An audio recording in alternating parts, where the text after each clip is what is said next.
Ron, we set a theme every year as an organization to really reflect on and engage with over the course of the year.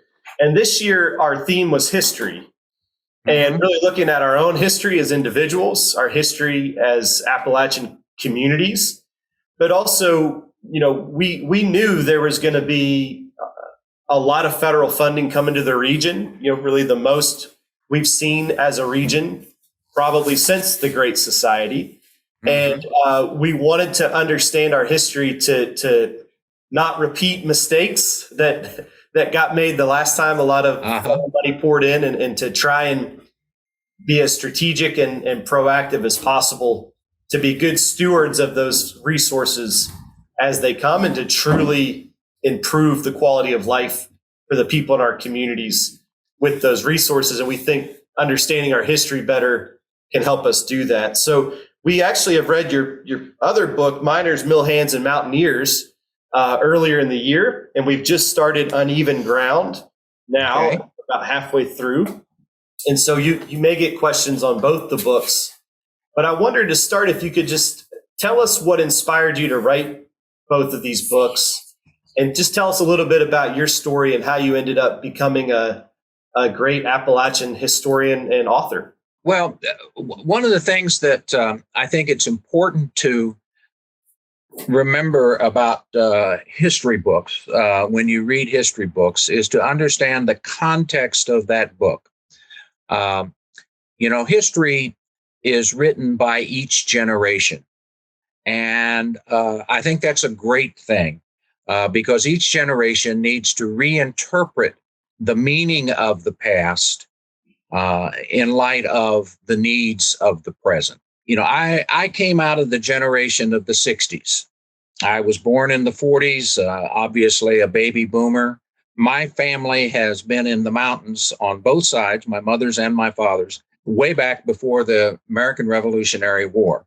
Originally, my father's family was from Western North Carolina, from deep in the mountains on the headwaters of the New River.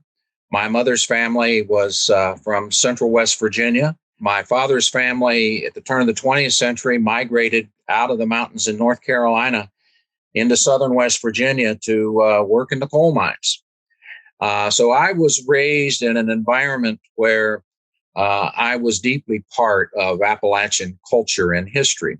But my generation was deeply affected by what today we call identity politics, the civil rights movement, certainly the women's movement, many of the social movements of the 1960s, including the Vietnam War and the anti-war movement, pushed many in my generation to reevaluate who we are. My father participated in the great outmigration from the mountains for a period of time, and I actually went to high school in Ohio and was the first in my family ever to get an opportunity to go to college.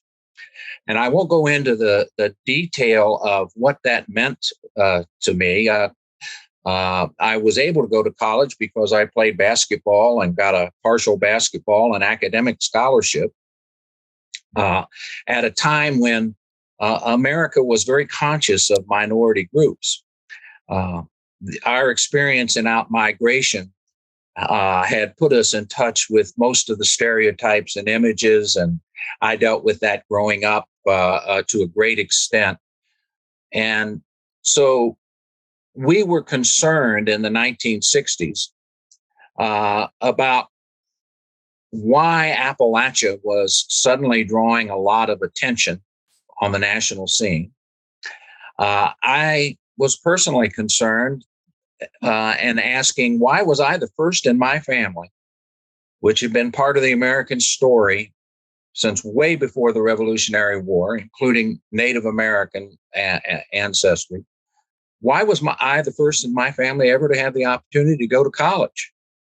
Why had my people had to leave their home counties to migrate to company towns and become coal miners? Why I worked in the war on poverty in the 60s. Back home, my father, after I graduated from high school, moved back to West Virginia. And I worked in the war on poverty in West Virginia, and I was curious as to why was there so much difference in what I saw in the communities that I knew and worked in, and other American communities. So many of us from the 1960s struggled with the issue of identity. And at that point in time, most of America believed that the problem with the mountains was both the mountains and mountain people. It was our culture that had made us poor. And a lot of even the theory behind the war on poverty was if we can just get these mountain people to think like the rest of modern middle class Americans, we will solve their problems. And if we can just simply make the mountains themselves look like the rest of America, because these people are isolated, you see, and that contributes to their cultural isolation as well, then we'll solve the Appalachian problem. Again, in the 1960s, my generation was deeply affected by the idea of colonialism. We saw it working out in what we were doing in Southeast Asia. It was certainly part of the African American experience in America. And so we began to ask different kinds of questions about our own history. At that time, when I went to college, there was no such thing as Appalachian history.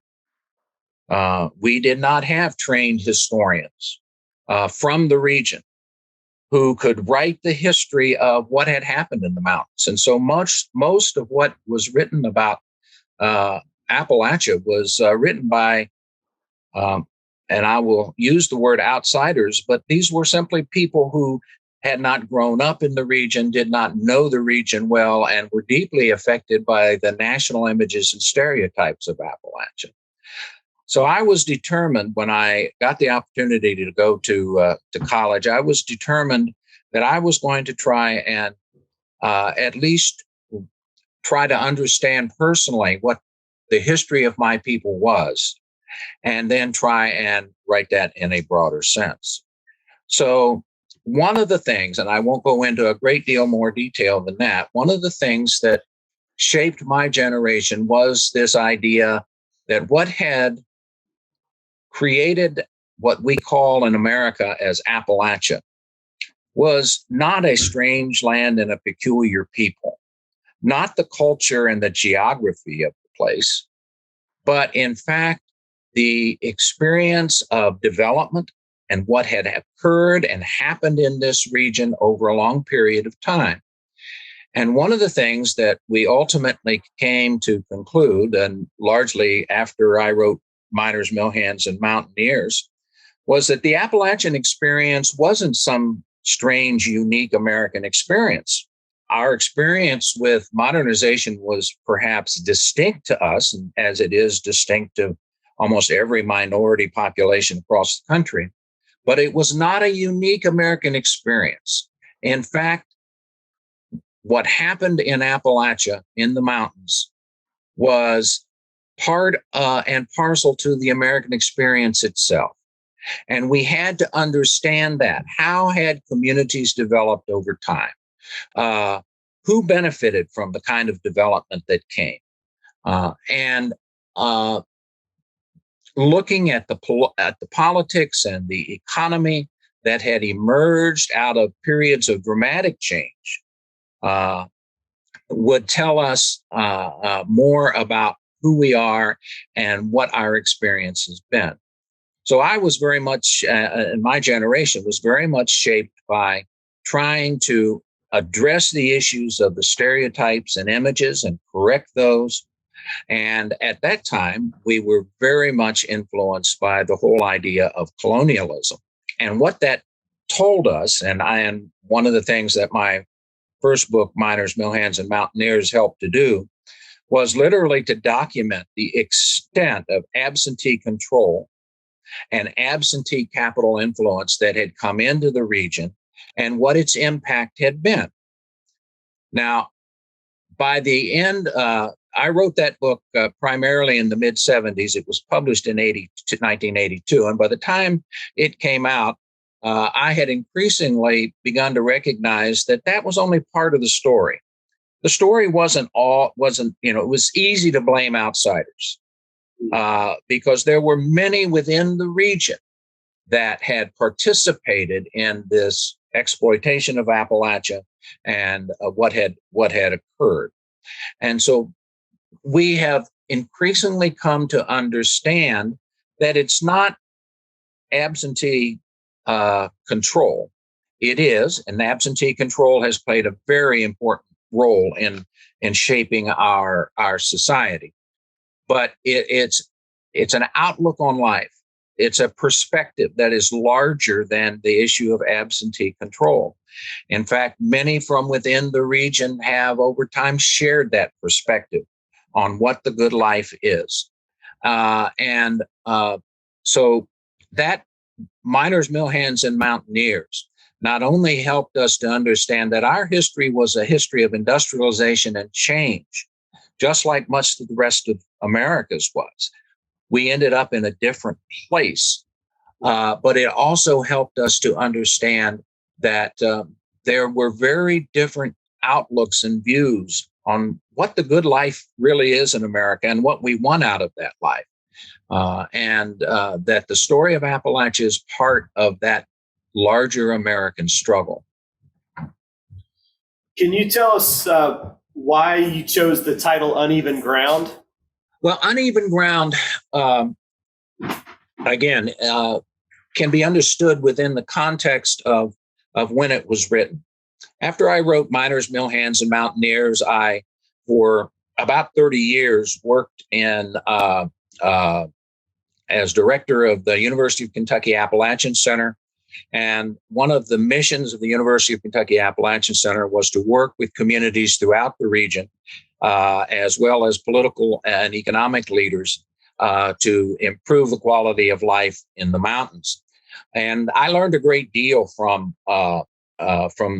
my 30 years of working with governors and presidents and local communities, resistance organizations, and many others. And one of the things that I learned is that we really had changed quite a bit since the 1960s. In the 1960s, when I worked as a caseworker in child welfare, I saw some pretty appalling conditions. I saw families living in homes that we would not welcome animals in today. I saw appalling health conditions, appalling ways that poor families were treated. We've come a long way from many of the conditions that I knew in the 1960s.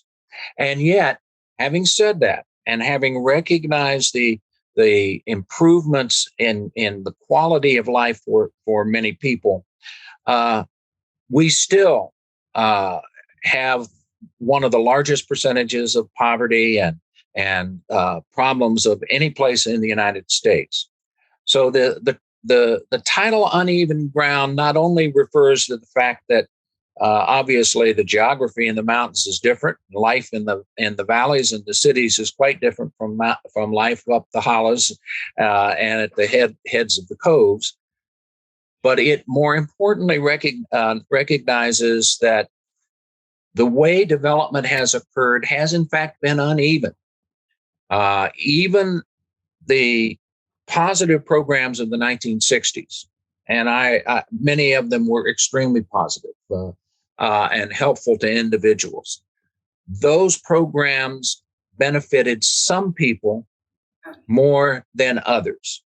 And the reason we continue to have that inequality in the mountains, the reason we continue to have that same reflection of inequality nationally, is that the programs of the 1960s simply did not address the fundamental structural problems that had created the differences in the region in the first place. And so what has happened since the 1960s is that we have, one, attempted to bring mountain people into the American mainstream of consumer capitalism. We have attempted to do that by a massive transfer of payments from the federal government to provide a minimal support net to people. But we have not addressed the fundamental issues of why so many people in the mountains have been forced to leave the region in order to survive, why so many people in the mountains struggle continually to survive, why tragedies such as the mine disasters and the recent flood disasters that have hit East Kentucky and other parts of the region continue to persist. And so we need to understand that fundamental changes really need to be made. The irony is that those fundamental changes are not just changes within Appalachia. Those are changes from a national perspective. And as I argue in Uneven Ground, Appalachia is not the other America as we suggested that it might be in the 1960s. Appalachia is in fact a reflection of the same kinds of issues that we're struggling with all over the United States. And especially the distance between minority communities and the small, wealthier communities that tend to live in suburban and urban places. Such an important perspective. So yeah, let's open it up to some questions. We got Gina, and then who wants to go after Gina? Just going to go ahead and tee it up. We'll go get Gina, then Josiah. We're going to hear from the team here, Ron. Okay, great. Terrific. Hello, Mr. Eller. This is Gina Milam. I've been the one speaking with you over the emails. Oh, great. Yes, Gina. Good to meet you finally. Yes. Great to meet you. There was you spoke about, it was early in Uneven Ground. You can see I've got plenty of notes here. You likened the economic order in Appalachia to a shallow cup where growth without the capacity to maintain that, growth just causes most of it, most of the prosperity to flow out of the region. Mm-hmm. And of course, we recognize that as, having the mono economy and the absentee ownership. But with these, the Build Back Better, that of course you're familiar with, and that we have, received grants here in Central Appalachia right. to help grow, do you see a way, what in your mind would be the best way to make that cup deeper in order to grow the capacity to sustain the prosperity?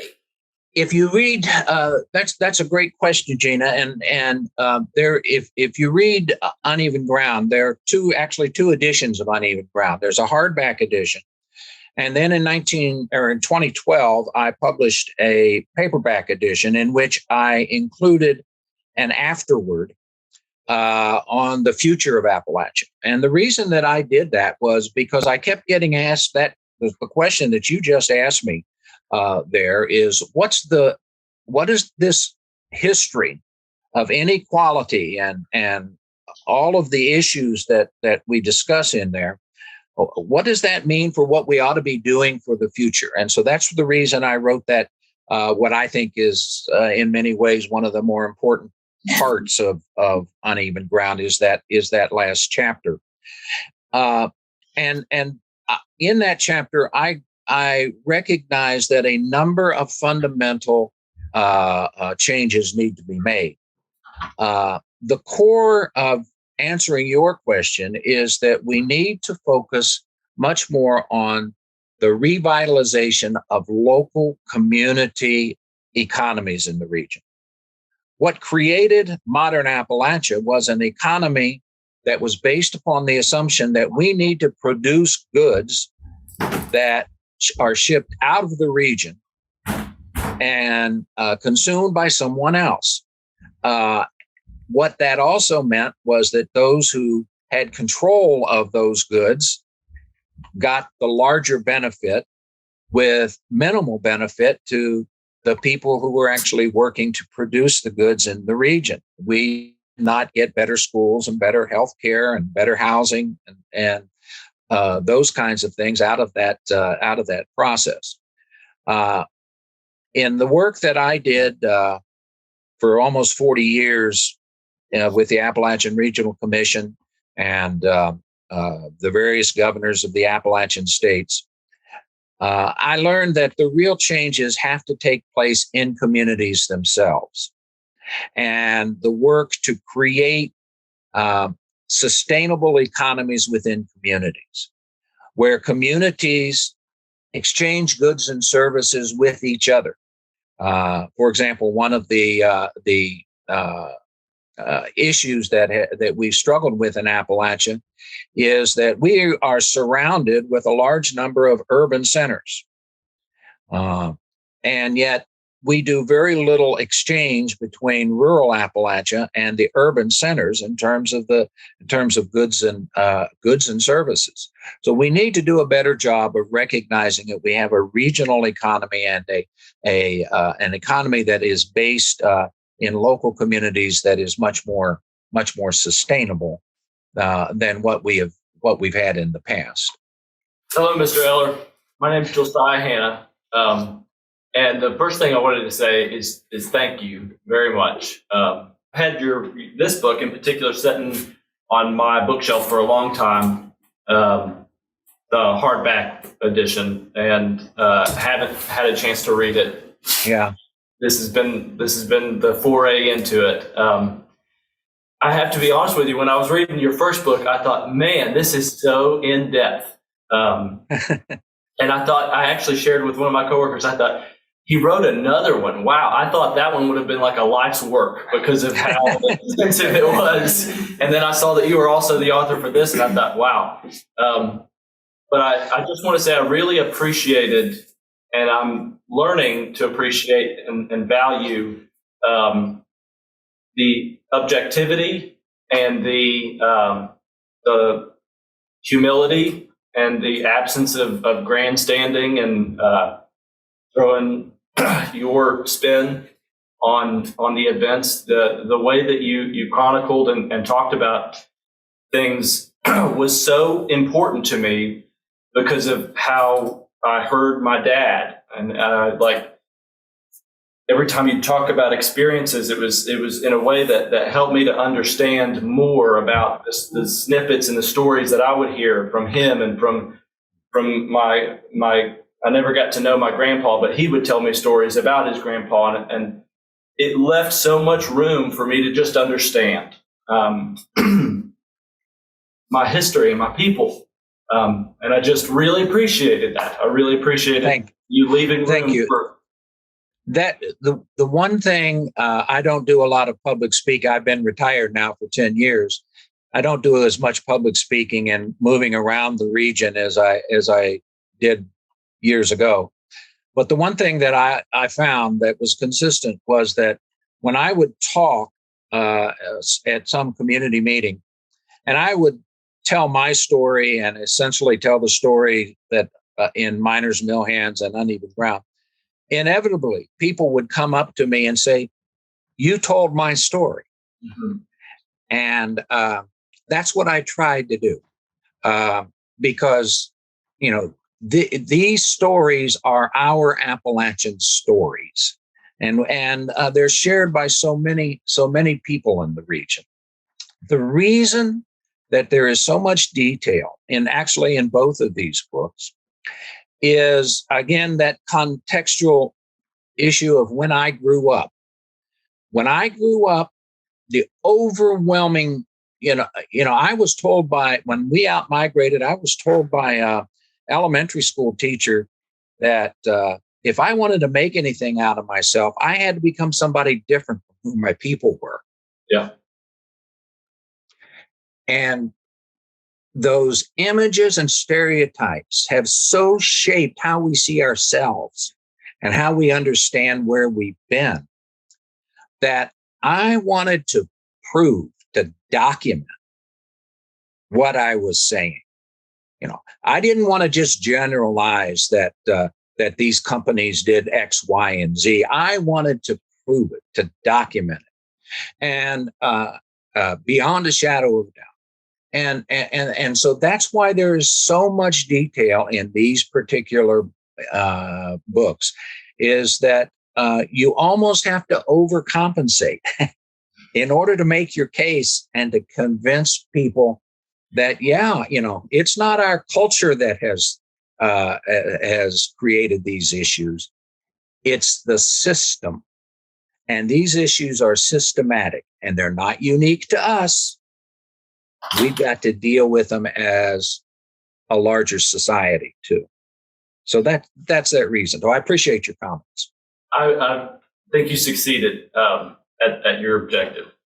For a question, I was struck because of hearing, again, stories from my dad. He was involved in the coal industry, and then also involved in really advocating against and combating some of these things that you wrote about that we're starting to get into an uneven ground about mountaintop removal and other things. He lobbied on the courthouse steps. He was a Marine, so he was part of that whole thing in Vietnam. I used to hear stories of him driving up to Detroit and some of the other towns you mentioned. So all of it, especially in uneven ground, is you were talking about all these stories I was hearing from my dad.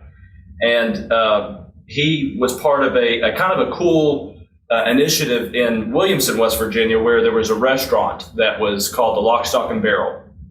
And it was actually initiated by, I think that the connection is, it was the executive chef for Jacqueline Kennedy, who in their traveling through the area was inspired to try to put together a really fine dining experience.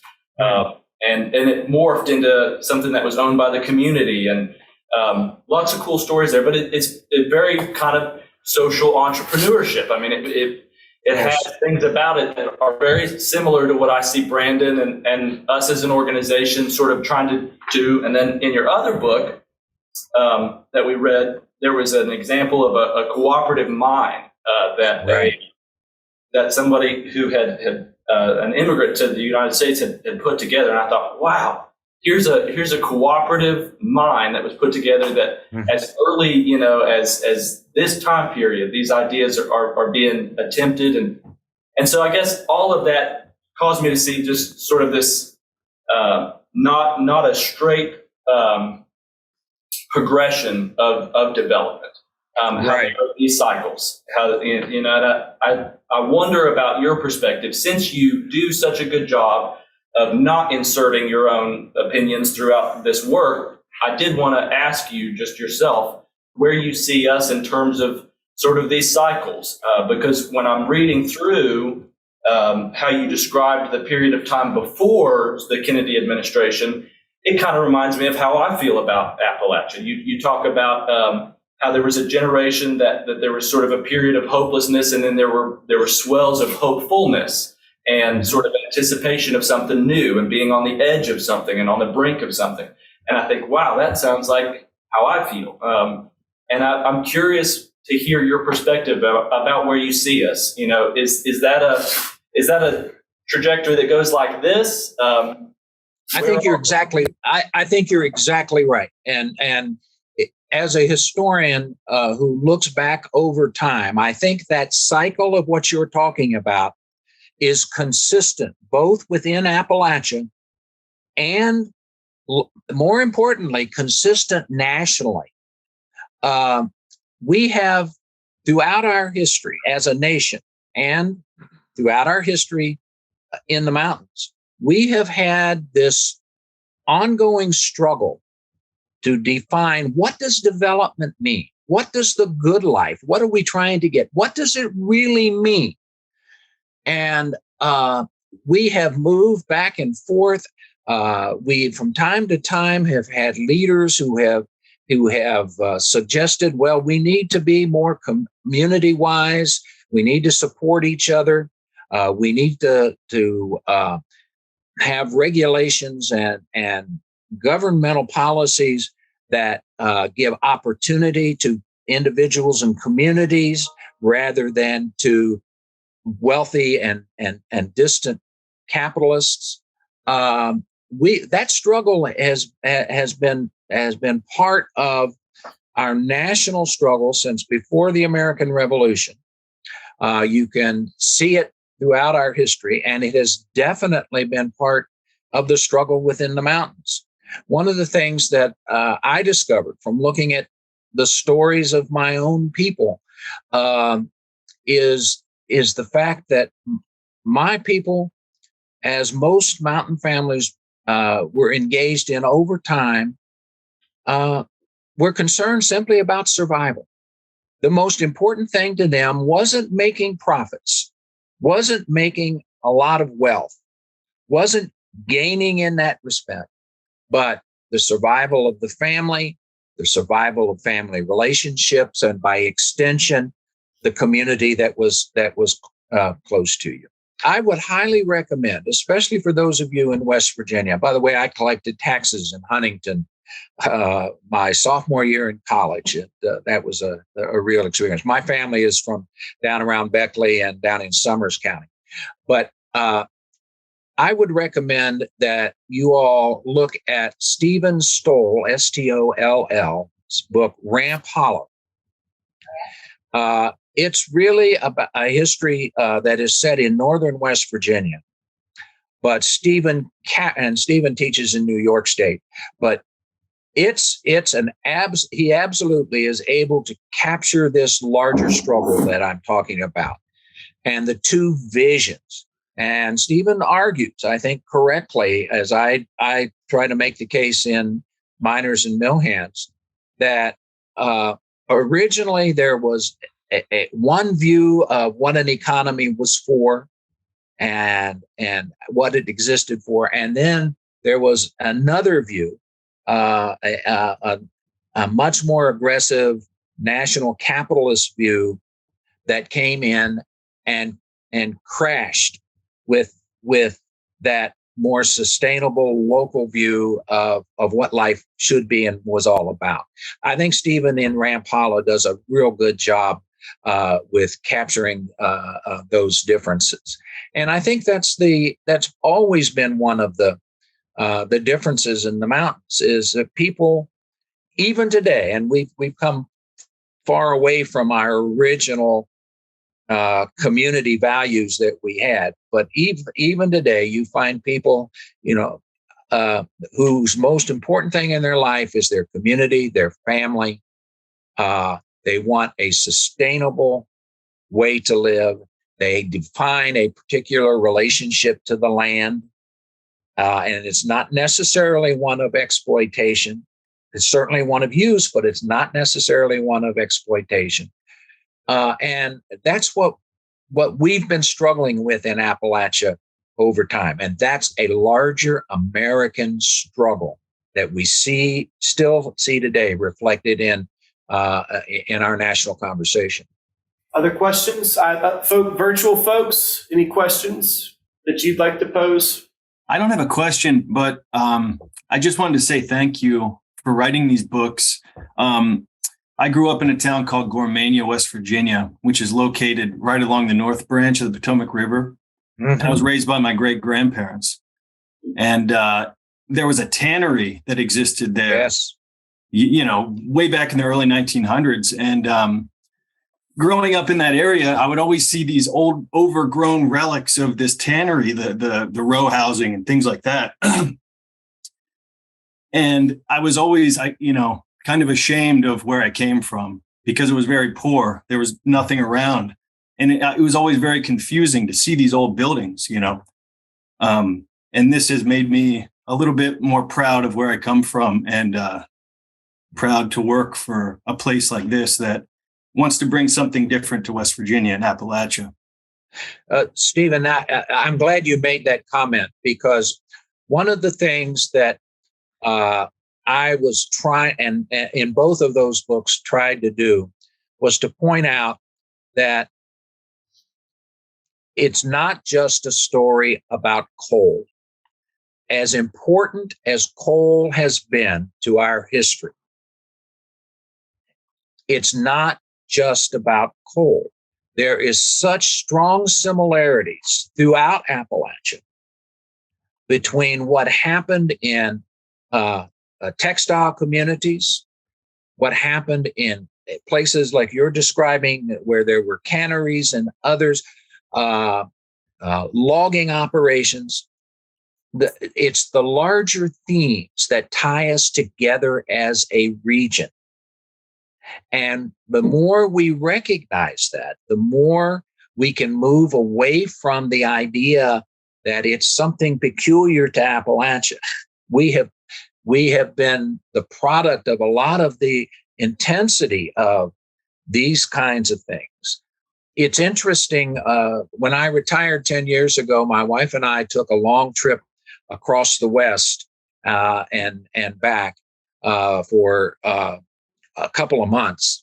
And I found communities throughout the West and Midwest that looked a lot like communities I know in the mountains, who boomed at one time and then collapsed because the investments came from outside. They left nothing in the local community. They took advantage of the workers and took advantage of the local resources, and left nothing behind for those communities to sustain themselves.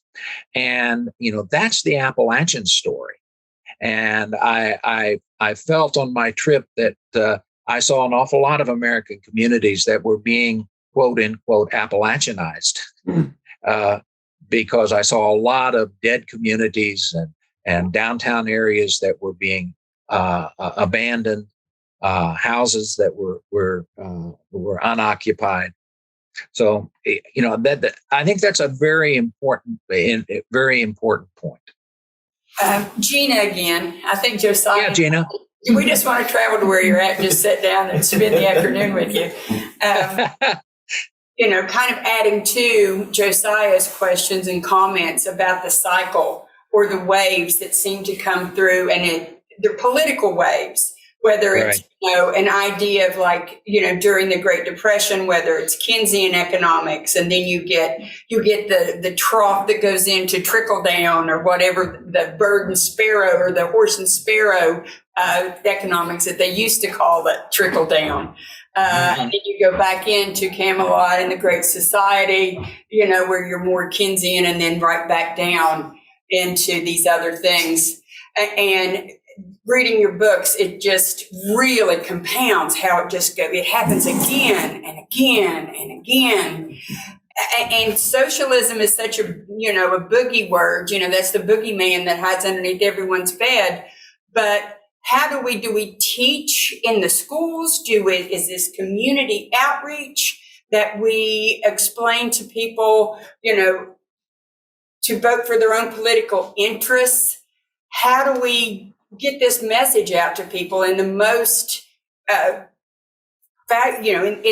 the best way for people to, especially here in Appalachia, which I know it's an American issue, but I'm worried about Appalachia right now. How do we best face those issues and educate people to get them to see these cycles? That's absolutely a great question, a central question, I think, to the work that everybody is doing. I can only give you a response from my personal perspective. One of my grandfathers was a coal miner. The other grandfather was a Methodist preacher. For him, Christ's message was one of taking care of each other, was one of fairness and to everybody in the community, was one of the acceptance of diversity, a system of what I call Christian, and it's not just Christian because other religions have the same sets of values, but of religious values that are critically important, and that if we really are taking our community seriously, those are the values that we ought to be continuing to use in our application of how do we develop, what does our community need, and how do we get where we're going to get. And I do that because I know, I grew up in working class mountain families, and religion is critically important to us. Now, I think, religion has moved off into an individual direction in the same way that much of our modern culture has moved into, what's good for me and to hell with everybody else. But that's not what I understand the core of the religious value system really is and ought to be about. So one of the interesting things that I observed when I was working in the war on poverty in the 60s and when I was researching and writing about it is in the 1960s, the churches were very active in the war on poverty and in communities. There was a strong activist spirit among the churches in the region who were involved in their communities and who were creating organizations and asking denominations and larger churches outside to fund particular projects. That activist spirit among the churches in the region, I think, has waned a great deal since the 1960s. There was very definitely a spiritual component to the folks that worked in the war on poverty. They were seeking social justice. They were seeking to help people who needed help. And we have moved a long way away from that sort of spirit. As many failures as the war on poverty had, and it had its share of failures. The one thing about the war on poverty was that it motivated young people like me to get involved. We had a responsibility. And you see, I think that's a deeply rooted part of our mountain tradition. If we really are serious about what is, there are many Appalachian cultures. There's no single Appalachian culture, but there are some values and ideals that sort of run through it.